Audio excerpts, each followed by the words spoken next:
All right, let's dive right into this explainer. Today we're putting on our patristic scholar hats to trace the actual historical chain of early Christianity, straight from the original apostles down to the early church fathers. If you've ever wondered how the early faith survived and stayed intact after the original eyewitnesses passed away, well, you're in exactly the right place. We're going to unpack the precise, highly guarded mechanism they used to pass the torch and preserve their theology against some pretty wild early heresies. We have an incredibly highly structured study guide ahead of us today. We're going to establish the chain of lineage first, and then zero in on four monumental figures: Clement, Ignatius, Polycarp, and Irenaeus. We'll be looking closely at how their specific master-student relationships kept the early church anchored. So, to kick off our academic masterclass, we really need to establish the foundational premise here, the chain of lineage itself.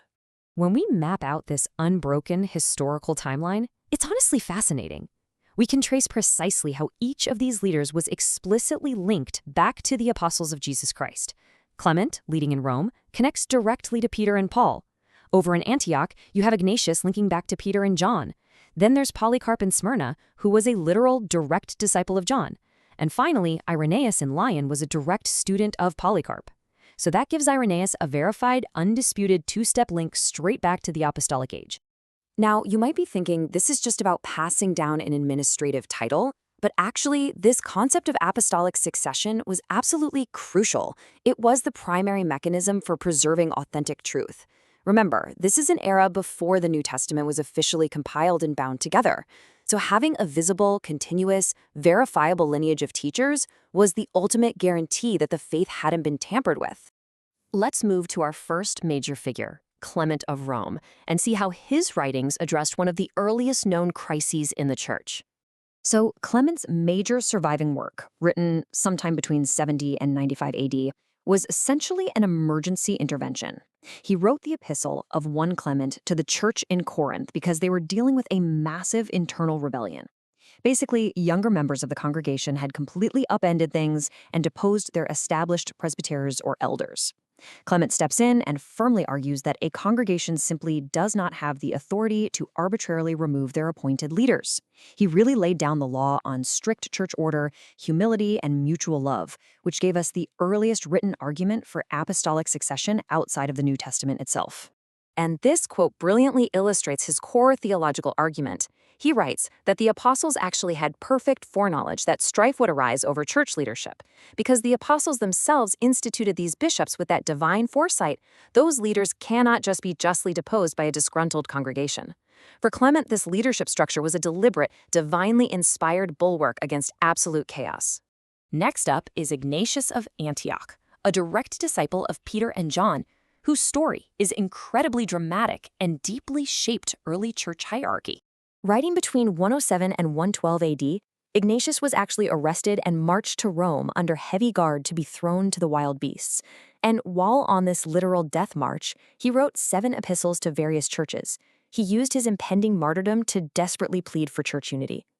In these letters, he made some very explicit theological claims. For instance, he called the Eucharist the medicine of immortality, and he aggressively defended Orthodox teachings about Christ against rising heresies. Now, to safeguard the church against those false teachings, Ignatius insisted on what scholars call the monarchical episcopate. This just means a strict structure where a single bishop governs a local community as its absolute head, assisted by presbyters and deacons.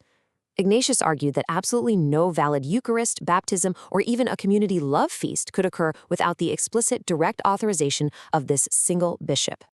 This is perfectly captured in his letter to the Smyrnians. Ignatius literally saw the bishop as the earthly image of God within the community. He believed that just as a lyre's strings have to be perfectly tuned to make harmonious music, the local church must be perfectly tightly tuned to the authority of its bishop. That was the only way to hold diverse members together in harmony.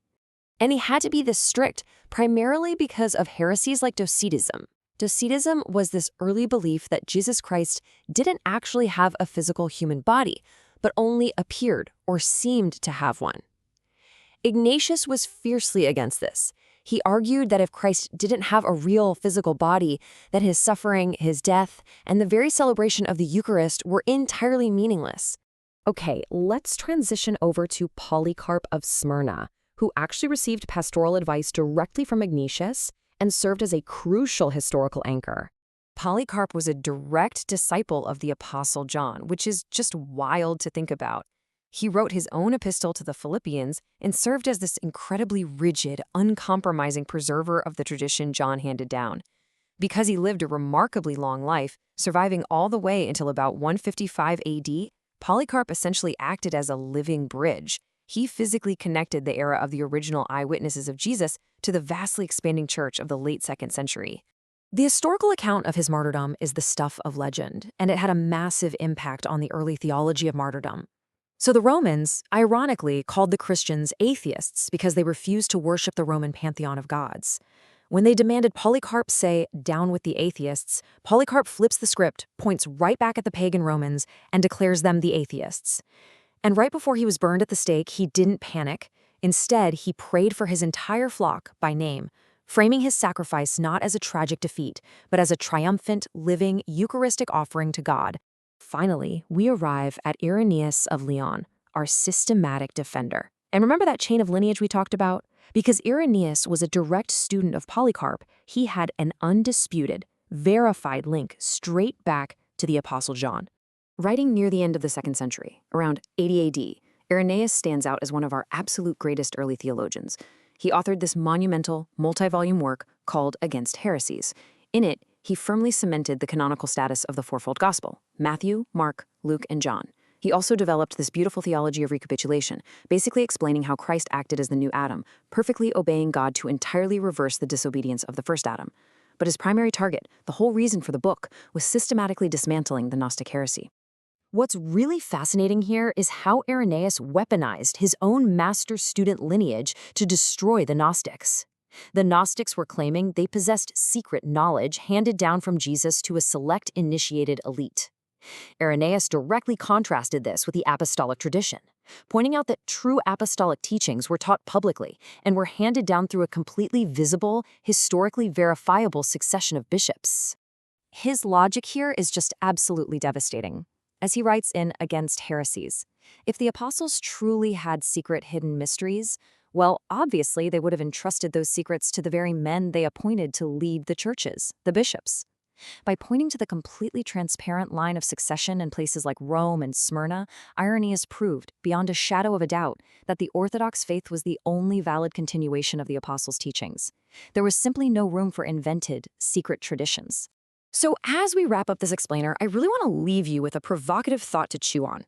Looking at this rigorous, highly structured, historical chain of lineage, from Christ to the apostles to Clement, Ignatius, Polycarp, and Irenaeus, how should modern students of history view the ancient roots of the Christian faith? This wasn't some accidental transmission of ideas. It was a highly guarded, incredibly deliberate passing of the torch. It really reframes everything, doesn't it? Thanks for joining me on this deep dive into the Apostolic Fathers. Keep learning, keep questioning, and I'll see you in the next explainer.